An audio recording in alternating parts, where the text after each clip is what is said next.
at the dike with the Efoil, and we got Chris, Eric, I'm Phil. We are going to do an instructional on how to tow in surfers using the Efoil. We had a bunch of comments on this, on how to do it. We don't know. We're gonna figure it out. Chris apparently has watched some videos on the internet. Yeah, seen some videos, looks awesome. So, I don't know, he has a couple pointers. We're gonna hook up some lines and tow each other in. Eric's gonna be flying the drone. He's the drone expert, pilot, commercial drone pilot. And that's it. So enjoy the video. Woo. Hey, I'm Chris, and I'm going to be going over the equipment we're going to be using.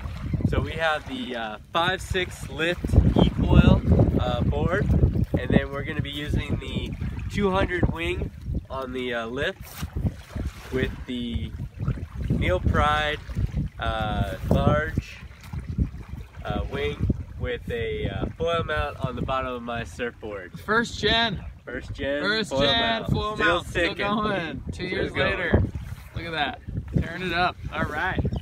Yep. All right. So basically the big question when you're trying to tow with, say, an E-foil and stuff is, where are we going to attach the line? So unfortunately we do not have anything on the back of this board to attach it to. So the best spot that we found to attach it right now is around the mast right here. So the rope's going to wrap around here and come back to the rider. And yeah, they're going to be towing from back there. Yeah, it's not like these are expensive or anything. It's like we yeah, these are relatively cheap. I mean, you know, just the price of a small car. What's the magical hoverboard? Yeah. How do you put a price on that? What's the probability of the rope going into this prop in here? I feel that it's a highly unlikely probability, and this is why. The rope is floaty. Floaty rope. So very key, make sure you have a floaty rope. Floaty rope. And also there is a guard here, so again, nice protection there. Without this though, I would definitely highly not recommend it. Or using it. Right? Or like use it like this chopper. At all. Don't use one without one.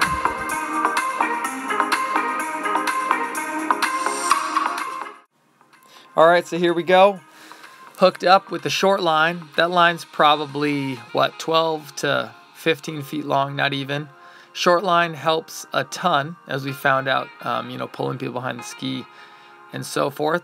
The internet research Chris did paid off. Hooking it to the top of the mast worked out great the whole time.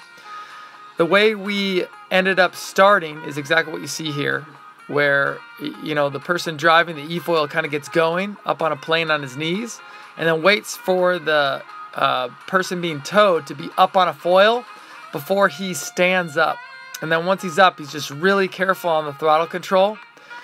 And then the key to the whole thing is the person being towed needs to be very diligent not to pull on that line, because it affects that E-foil a lot. So you can kind of see while I'm up on the foil, I'll touch down every now and then, and the line will go slack. It gets into this like propagation human error like a porpoise effect, you know, kind of where he pulls a little bit, I slow down, I adjust throttle, so he pulls a little bit, I adjust throttle, and kind of up and on. Once you get going, it's easy to keep it up and easy to stay stable. There's so much power in that E-foil, you know, that's not an issue. We're probably not even at half throttle here towing him. Especially later on when I was better at it, I could stay up on the foil the whole time. So this is one of our first runs, actually. And you can see we did a fairly decent job. So practicing in flat water before getting out in the aerated water, swell and surf is a great idea. You can see here after a couple runs, we pretty much got it. Not a lot of touchdown and reliably up and moving. How's the tanker forecast look there, Chris? We got a couple inbound. Inbound? They're a little light, but we do have a couple inbound. So. What's light? What are you talking about? So they're basically somewhere in the ballpark about between 6 to 7 meters draft. Oh, that's small. Yeah, we're normally looking for something around 10 to 14 meter drafts. Okay. What kind of draft do you like, Connor? So once out in the surf, just make sure that the guy towing behind the E-foiler lets go of the line once he has caught the wave. and doesn't pull into it. Just lets go of it, and then both the e-foiler and the rider can surf on those waves.